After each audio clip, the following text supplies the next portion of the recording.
You're listening to PetLifeRadio.com.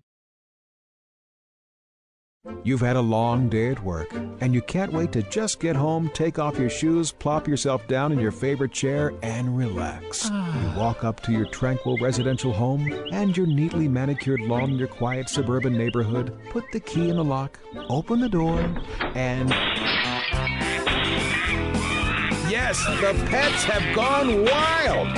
What were you thinking? Welcome to the show about everything you always wanted to know about exotic pets, where to get them, what to feed them, and how to care for them. You'll even find out why some people live with a monkey. Now, here's your host, exotic pet expert and author Bob Tart. Hey, Bob, what were you thinking? Hi, I'm Bob Tart, author of the books Enslaved by Ducks and Foul Weather. And I'm sitting upstairs with Maynard the cat next to me and our other cat Agnes on the floor. In a couple of minutes, we're going to talk to Georgiana Kotarski, author and owner of multiple animals. I did want to say something before we do that. I made an announcement a couple of weeks ago apologizing for claiming that Enslaved by Ducks, my book, was the #1 pet book on Amazon.com, when in fact I meant to say it was the #1 pet bird book. Well, on January 22nd, Nancy Pearl, a well-known librarian who goes on the radio, she was on NPR Morning Edition and she reviewed my book Foul Weather, and I thank her so much for that review. In the interview, she said that some parts of the book she was laughing so hard that she couldn't catch her breath. As a result of that very generous review from Nancy, Foul Weather has just shot up the charts on Amazon.com, and Foul Weather is now the #1 best-selling pet book, period, on Amazon. So if you'd like to read a funny book about pet rabbits, parrots, geese, ducks, hens, and also a number of humorous small-town people, I think that you would enjoy Foul Weather, and also my first book, Enslaved by Ducks, which is still the #1 best-selling pet bird book on Amazon.com. I want to thank all my listeners who have bought copies of the book, both books, and I'd also like once again to thank Nancy Pearl. It really helped Foul Weather a whole lot. Moving on to our guest, Georgiana Kotarski is a sustainable cattle farmer and the author of 40 magazine articles and 1 book. She lives in Dunlap, Tennessee, in a 120-year-old house she and her late husband Dan renovated themselves. She shares her farm, which is the subject of the humorous memoir she's working on right now, with one donkey named Pancho, Farkle the duck and his flock, Bossy the cow and her herd of 30 bovines, 3 dogs, including Rabbit Ann and Noodles, 2 turkeys, Pearl and Earl Jr., a cat, and 4 hens. Hi, Georgiana. How are you? Good morning. How are you? Oh, I'm good. It seems like it's been hours since I've talked to you last. I think about 15 hours. What happened was I recorded this interview yesterday. At least I thought I was recording it, but the ghosts wiped the recording clean. And the reason I say ghosts is because Georgiana's book, besides the one she's writing now about her animals, her book is called Ghosts of the Southern Tennessee Valley, and we made the mistake of talking about that a little bit, and this isn't the first time that the spirits have played tricks with recordings, is it? Well, not for me. I had a whole recording lost, and I was doing an interview for my ghost book and checked the tape recorder 2 or 3 times to make sure it was running, and it appeared to be running fine. And when I got home, there was just really nothing much on it but some strange sounds. Wow. And it was embarrassing. I had to call the people back and do the interview again. Now, were you at a site that was haunted, or was it just because you were talking about the ghosts? Well, I was at the Chickamauga Battlefield, which is probably one of the most haunted places in the United States, so I guess you could say, yes, it's very haunted.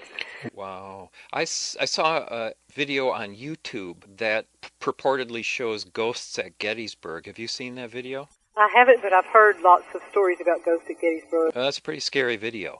But here's something even scarier. I am going to read a couple paragraphs of something that Georgiana sent me, emailed me, and this is from the book she's working on. So if you think ghosts are scary, listen to a little bit about cackle phobia. So this is what Georgiana wrote. Chickens haunt my earliest memories. Visions of a small child clutching corn, being run down by voracious hens. What sadistic adult would give chicken feed to a child? I was not surprised to learn 40 years later that birds are the descendants of dinosaurs such as raptors and tyrannosaurs. Frankly, I had already figured that out as a 2-year-old. My dad, ever the photo buff, captured one feeding frenzy on film. Dressed in corduroy pants and red buckle-up keds, I stood crying while dutifully tossing scratch, or were my arms flailing in gestures of, "Get away!" The corn hit the ground regardless of my intentions.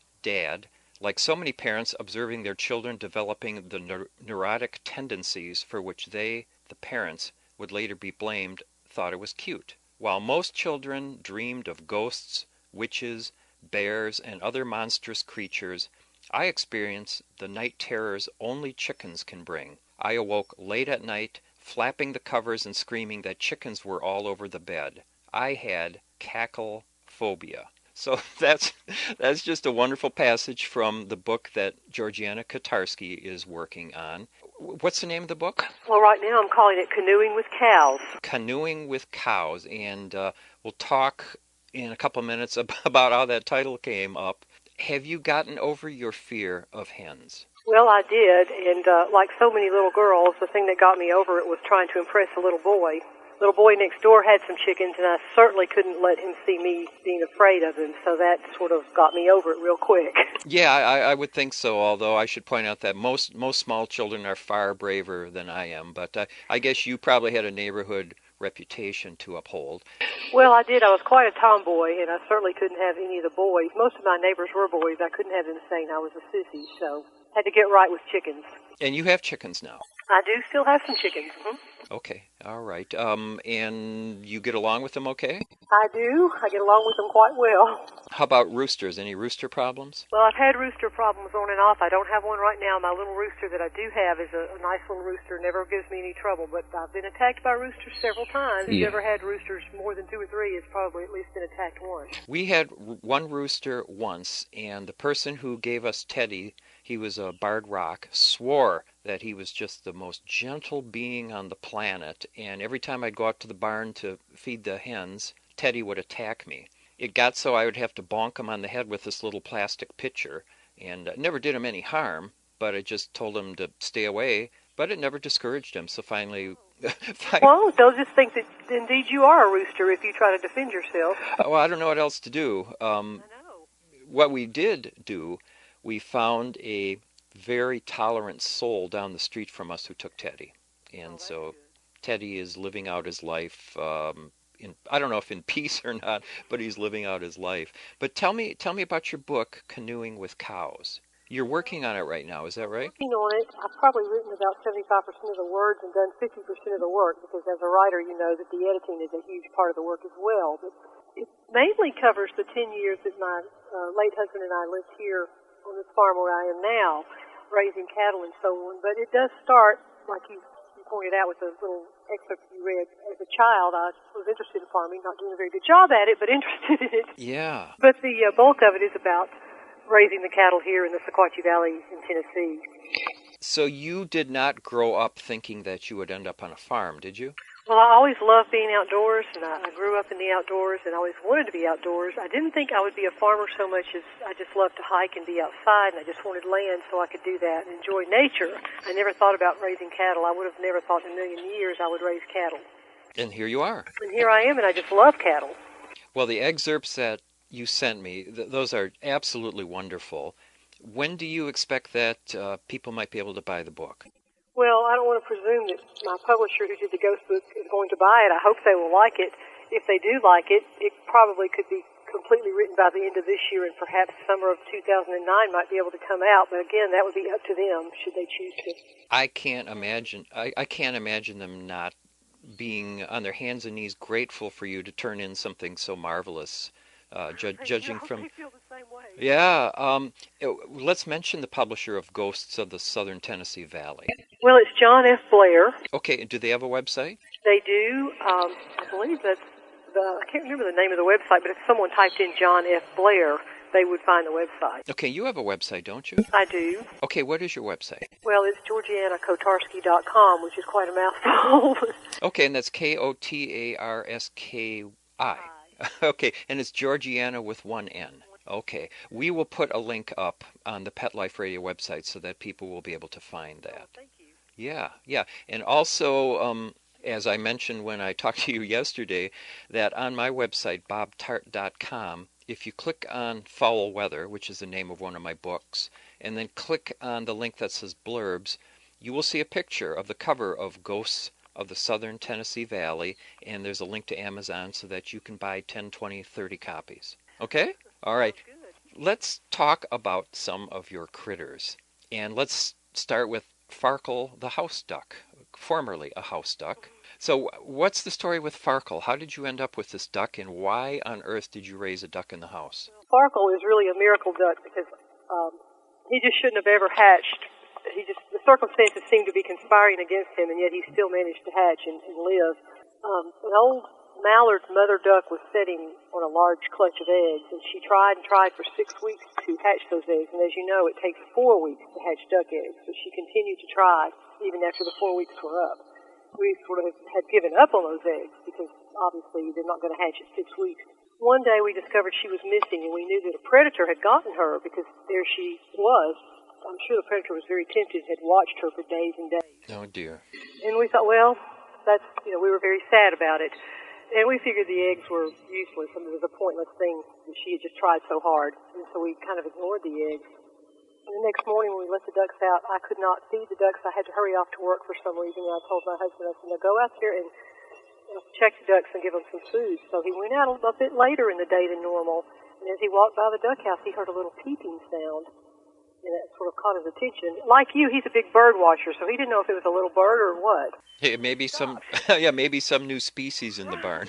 So he stopped to say, did I hear what I think I just heard? I mean, what is it? So that caught his attention, and he realized that the peeping seemed to be coming from the duck house. So after looking at all the eggs, he finally heard the one peeping and picked it up, and there was a little crack in it. Well, you're not supposed to help eggs hatch, but he just could not help himself. He peeled back one little piece of shell, and there was a little eye. Oh, dear. And then he knew there was a live duckling in there, so he called me at work right away. He didn't know what the mother was gone, and he just wasn't sure what he should do. So I suggested he put it in the car. It was July, and the sun had come up enough to warm the car up. To be warm, but not too warm, because obviously we didn't want to bake the little critter. He did that, and just as he was getting everything under control, here came the cattle trailer bringing the bull for our cattle. Oh. And so he had to help that guy find the cattle and take the bull out, and he has this little duck he's trying to take care of at the same time. Because, when you have animals, everything always happens at once. So it was very questionable that a duck hatching under those circumstances could even live, because, after all, he'd been without a mother for hours at this point. But he did. We brought him in the house, and, of course, he thought we were his parents and followed us everywhere, and pretty much as tiny as he was, took over everything. Yeah, they will do that, won't they? They will. And how did you enjoy having a house duck? Well, it was really fun. I mean, ducks are cute when they're babies, of course. They're cute when they're adults as well. They're just they're very curious and they're very busy. So we enjoyed it, but it was exhausting, too. They're very messy creatures, aren't they? Extremely messy. That was an issue we had to deal with. Yeah, we had somebody on the show a couple of weeks ago, and she was telling me about her pet house duck, KD, and this was a woman named April, and she buys duck diapers for KD. Now, did you ever check into that when you had Farkle in the house? I did check into it. At first, I tried to make some duck diapers out of some old socks. Oh, I would have loved to have seen that. How did those work? Well, it didn't work very well because Farkle did not want to put his little rear end in those old socks. His little feet were going like a garden tiller on full blast, trying to avoid the socks. And then I tried those elastic covers that you put over bowls, to store kitchen food in your refrigerator. And those really didn't fit him very well. And his little tail was wiggling so much I couldn't even really keep them, they wouldn't stay on at all. Ducks are very willful little creatures, aren't they? So I pretty much gave up. I did discover that there were duck diapers for sale on the internet, but I never actually bought any. I was very tempted to, though. Mm-hmm. Yeah, I've gotten emails from other people who have used duck diapers and swear by them. We've never had a house duck, but I guess it's something to bear in mind. They don't seem to be able to be potty trained. I mean, you can't, or something like I understand you can do some animals. No, and about every 20 minutes, nature calls with the duck. So, how did Farkle do adjusting to being a duck again when you finally integrated him with the flock? Well, it took literally months for him to learn he was a duck and that he could live outside with the flock and didn't have to follow me everywhere. So we started very, very slowly just by taking him outside. I would take him out for a walk and he would follow me right on my heels, so I didn't have to worry about that at all. And I would just take him to where the ducks were. And that's how it started. And then eventually he got to live on the back porch so that when the ducks made their rounds around the yard, they'd stop and check on him. That's good of them. And then they really got together when I put out a small, like a little feed bucket with some water that he could swim in. That attracted the other ducks, so they wanted to come up and check out that fun activity. And then they pestered Farkle a lot because he was the baby and they were older, but they were still building a relationship with him. And over the months, he finally went with them full time and accepted that. And he still looks at me when he sees me come out, and he's always the last one in the duck house at night. He stops and poses on the door. I see him, and then he finally goes in. So he does still remember me as his mama, but he knows he's a duck now. Oh, that's wonderful. Somebody gave us a white pekin last spring named Bumpkin. And Bumpkin was a house duck, and the story was a lot the same as Farkle's story.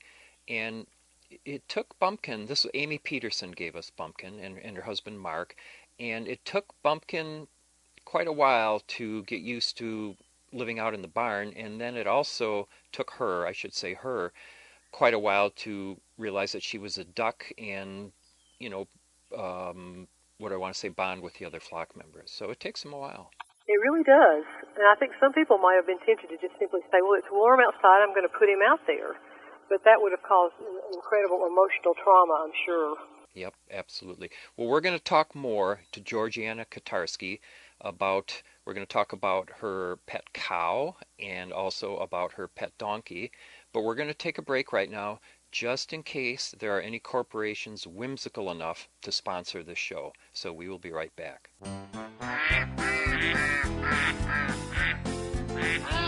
What Were You Thinking? We'll be right back after Bob gets the ducks out of his living room. Don't go away.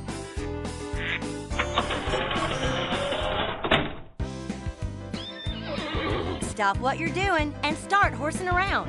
Every week on Pet Life Radio, horse expert and award-winning rider Audrey Pavia will be trotting out great tips on feeding, breeding, and more on everything equestrian.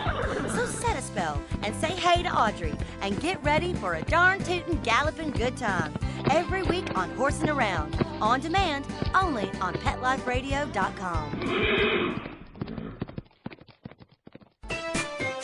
Pets are part of the family, and when traveling with your dog, there's only one magazine to include when packing your doggie's duffel bag, and that's Fido Friendly, the travel and lifestyle magazine for you and your dog.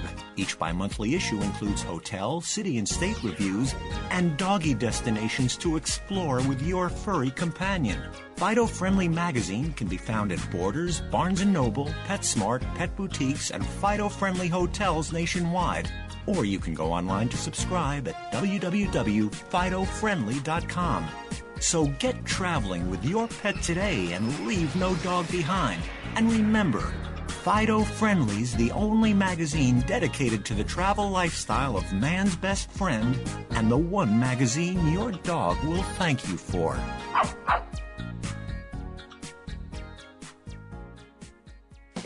It's time to start scratching for donations for the Humane Society of Broward County's Walk for the Animals, presented by VCA Animal Hospitals. The walk is Saturday, March 1st at Esplanade Park in downtown Fort Lauderdale. You'll need a registration form, so stop by any VCA Animal Hospital, IHOP, the Museum of Discovery and Science, or the Humane Society. This event is also brought to you by Big 1059, Comcast, Purina One, PetLifeRadio.com, Tidy Cats, and the Herald. Call 954-266-6817 or log on to walk4theanimals.com for more details. See you there.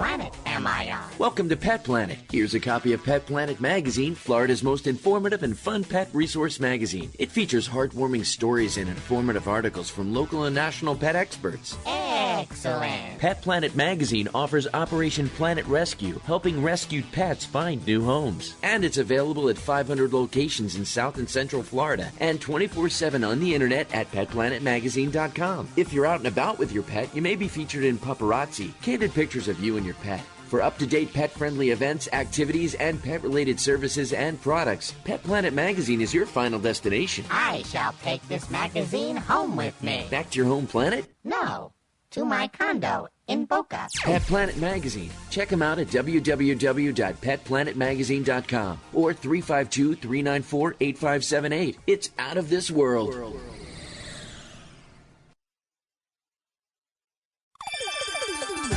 Let's Talk Pets on PetLifeRadio.com.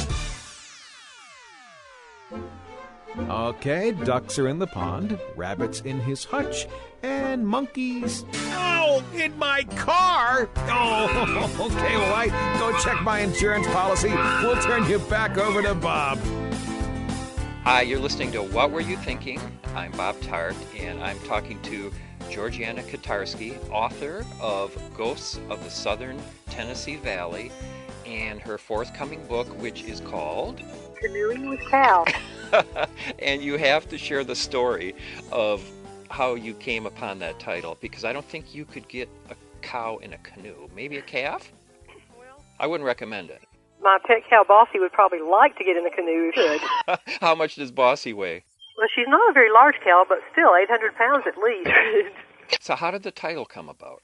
Well, you know, like you, we live very close to a small river, just a few hundred feet away, and we're in a floodplain area.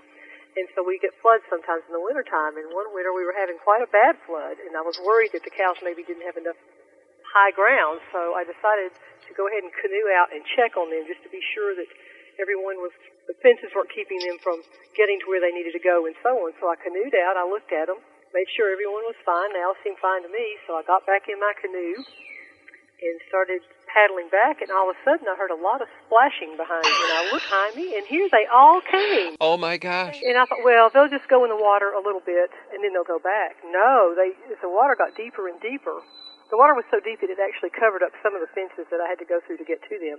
As the water got deeper and deeper, they swam, and they were catching up with me. It's boiling water herd of cows. It's very frightening, because if they had caught up with me, they could have possibly turned me over, not with any malice at all. They just wanted to follow me, you know, because cows do like to follow. And so I paddled as fast as I could go for my life, because the flood waters, as you know, because I know you get some floods too, they're very muddy. Yeah. If I had fallen in, even though my husband was not that far away, I don't think he could have found me to pull me out if I'd been knocked unconscious by cow hooves flying. I suppose we can't hope that he was there with a video camera. Well, unfortunately not. Any kind of camera with him. And the neighbor was there, too. They were talking, and neither one of them had a camera. We didn't expect any problems at all. Had they ever seen anything like that before? No, the neighbor was pretty startled. It took him a minute to do what he needed to do, and the main thing he needed to do was call the cows so they would come toward him, and I could canoe off another direction and get away. He did. They always came to his call. He said, "Come on, girls," and they swam toward him, and I cut off to the right and was able to get away from that dangerous situation and live to see another day. Wow, so you were a cowgirl in a canoe. Mm-hmm. That is just amazing. That could open up a whole new, I don't know, job for somebody, I guess. I don't know. Now, you were talking about the fences, and I understand that you have two animals that are escape artists, and that's Bossy the cow and Pancho the donkey. Right. And what happened when you first brought Bossy home as far as your fences? Well, Bossy was our only cow at that time, and we bought this old farm that hadn't been used in at least 10 years, had lots of very old barbed wire fences on it, and covered up in brush so we couldn't see it very well, and so it was full of holes that we didn't know about. But she found them. She'd find one, she'd come back to the house and stand outside the back door and moo, and his friend would throw the tools in the back of the old truck and run out there and find that hole and patch it up, and then a few days later she'd find another one and come to the backyard and moo. She never ran away. She always came up to the house to announce the hole. So she was very She was very helpful in that way. She was. So she helped us repair at least 7 holes in the fence. Now, would Dan just go and look for the first gap in the fence he found and then assume that that was it? Or how would you wouldn't necessarily know which one she came out through, would you? That's a good question. I'm not sure how he figured out where she had come from, but somehow he did manage to find them and patch up quite a few pieces of fence. Now, in the manuscript that you sent me, the pieces from your manuscript, you referred to Bossy as a practice cow. Is that right? Now, who is Vincent that you mentioned in the manuscript? Who's Vincent? Vincent. Oh, Victor. Victor, I'm sorry. Victor is our neighbor who's been farming his whole life. He lives up the road, and I think we were quite shocking to him. We knew nothing about the cows, but we were doing all this farming, and we had some weird ideas because we're sustainable farmers. Okay, why don't you say what that is, because I don't know the difference. Well, sustainable farmers try to take the environment into account. For example, we try to fence off the river, and we do management-intensive grazing so that we can get more grass without lots of chemicals and fertilizer and that sort of thing. We try to have breeds of cattle that do well in our climate. We don't feed any grain because grain is really bad for growing so much grain is not good environmentally, and it's really not what cows are meant to eat. I mean, actually, I could probably talk for hours about sustainable farming, but it definitely is something that you shouldn't hurt the land when you sustainably farm. The land should actually get better over time. Oh, that's great. Traditional farming, the land becomes weaker over time. Mm-hmm. And how is that continuing to go? Well, it's going pretty well. The last year or two, these 2 years have been really rough because you may have heard on the news we've had a terrible drought in the southeast. Yeah. And fortunately, I have a lot of bottom land here, which does hold moisture. That helps a little bit, but even the bottom land has dried out because of this drought. Wow. And what's the outlook? They're talking about potentially another drought this coming year, but since they're often wrong in predicting the weather, I'm hoping they're wrong again. Yeah, you told me you've had some good rains lately. Yeah, lately we have had some rain, so hopefully that will recharge the water table. My well has not run dry, knock on wood, but it's nerve-wracking to think it might because I water my cattle out of the nice well. I like to give them nice, clean water. Yeah, good luck with that, boy. Thank you. Now, Bossy, as good as getting out of the fence as she was, you have another animal who's really a Houdini when it comes to escape artistry. Is that right? Right. Started off by physically finding ways to get out by using his rubbery lips to undo all the hatches. My husband would get a certain type of latches. This is a donkey. Latch. The donkey would watch him and eventually figure it out, and he'd let himself out. So this is my husband would get a different kind of latch, thinking he had foiled Poncho, and Poncho would watch again and eventually figure it out. Wow, that is amazing. So Poncho the donkey would watch your husband and then be able to, just using his lips, which I guess they can manipulate almost like fingers. Almost, And then he would open the gate. At it and because what else did he have to do? I mean, we fed him. He didn't have to really look for food or do anything, so he entertained himself by finding ways to escape. Well, they must be fairly smart. They are pretty smart, I think. I mean, some people would say they're dumb because they do things like Poncho and his girlfriend Juanita both stood out in the flood and refused to come to dry land, had to be lassoed by horses, which makes people think they're stupid because they do those sorts of things. But I think they're pretty smart in general. Well, he might have had a really good reason for that made perfect sense to him. But in his mind, he did. Yeah, we just don't understand it. Well, the water got a little deeper before it got shallower, and I think that he didn't want to walk in water that was an inch deeper in order to get to land. Oh, well, sure, yeah. Now, you sent me a section about Poncho where your husband, Dan, was sort of gloating because he had finally made an escape-proof latch. Is that correct? Right. We were standing outside. It was night, and we were looking at Poncho trying to get out of the latest latch, and we both said, he'll never get out of that. And as we stood there saying that, he suddenly undid the latch, and before we could do anything, threw the gate open and ran off down the road through the subdivision that someone had just put out in our rural area.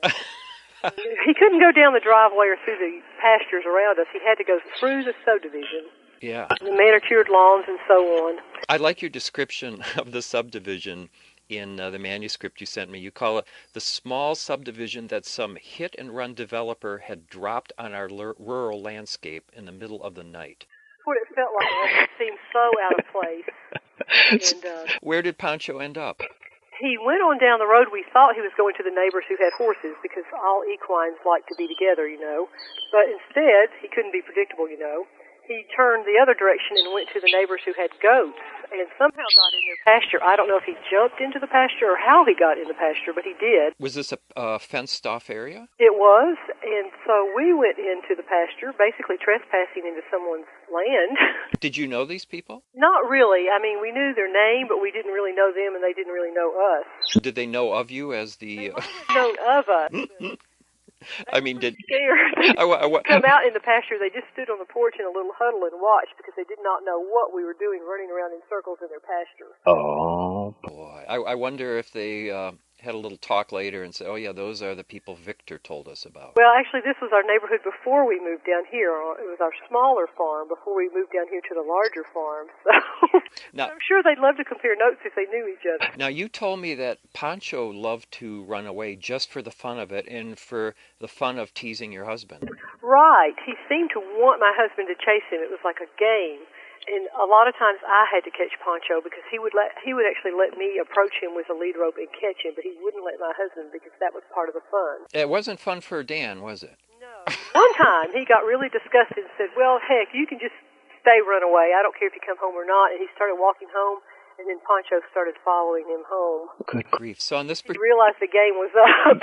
On this particular night, when Pancho was in the goat pasture, Dan tried chasing him, didn't he? Yes.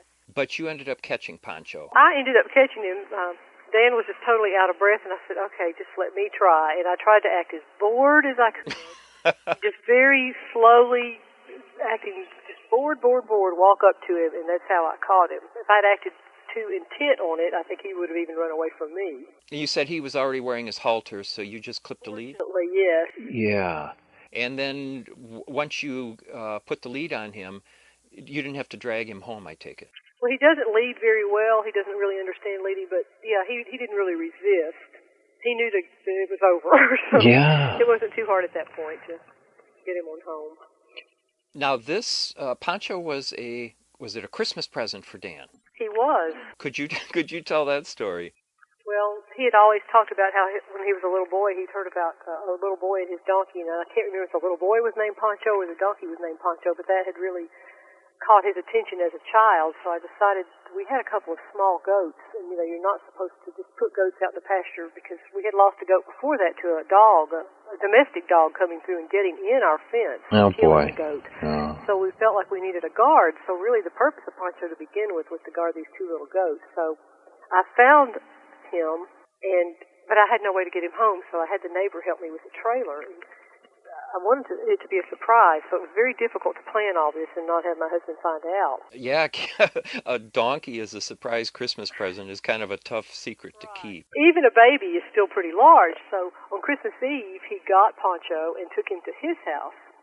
And then we had to think of an excuse to get my husband over there to see him. How could you do that on Christmas Eve? How could you come up with an excuse? Most people on Christmas Eve do family things. And Johnny, our neighbor, had plenty of family things going on in his life, and we had plenty of family things. But we owed Johnny a lot because our house had burned to the ground a couple of years before, and Johnny had helped us rebuild it. So Ski, that's what I call my husband Dan, he felt like he owed Johnny a lot. So when his son came over and said, Dad needs some help unloading some metal, he got his gloves out and said, well, I'm going to help him. He says, I don't know why he's doing that on Christmas Eve, though. That's a crazy thing to do on Christmas Eve, but I'm going to go help him. So we went over there and we opened up the horse trailer, and he was expecting to see a lot of metal in there, and there was Pancho. Sitting down, not laying down and not standing up, but actually sitting down in the back corner with a great big red bow around his neck. Oh, what did Dan think? He said something I can't repeat on the radio, but he was truly shocked in a good way. I was going to say, you can't repeat it, but it was a happy word in context. It was really a happy word, but the way he said it was happy. He was very happy, and they bonded and became wonderful best friends.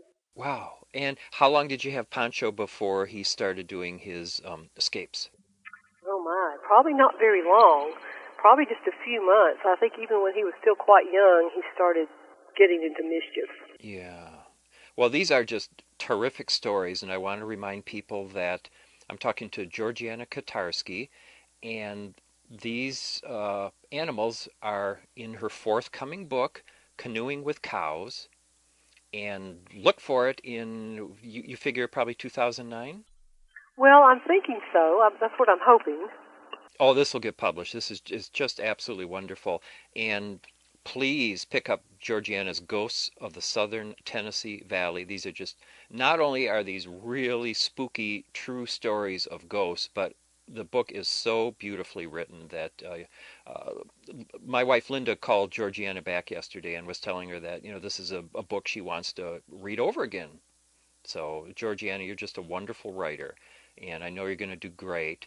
And once the book is published, if by some fluke I still have this podcast, you will definitely be invited on again so that we can promote the heck out of it and sell a lot of copies. So, thanks so much for being on the show. Well, thank you. Okay, we'll talk to you again. All right, bye-bye. So that's it for this week's episode of What Were You Thinking? And let's hope it doesn't disappear. I'd like to thank Georgiana Kotarski, author of Ghosts of the Southern Tennessee Valley, for being on the show. Please check out Georgiana's website. It is georgianakotarski.com. That's GeorgianaKotarski.com. If you'd like to be a guest on What Were You Thinking, just send an email to bob@petliferadio.com. Thanks for listening, and thanks to our very mysterious producers who are in a hut in Antarctica this week. Bye-bye. Thinking about buying a monkey? How about a ferret or a skunk? Then check out the show that will answer the burning questions. Where do you get them? What do you feed them? How do you take care of them? And most of all, what were you thinking? With exotic pet expert and author Bob Tart. Every week on demand from PetLifeRadio.com.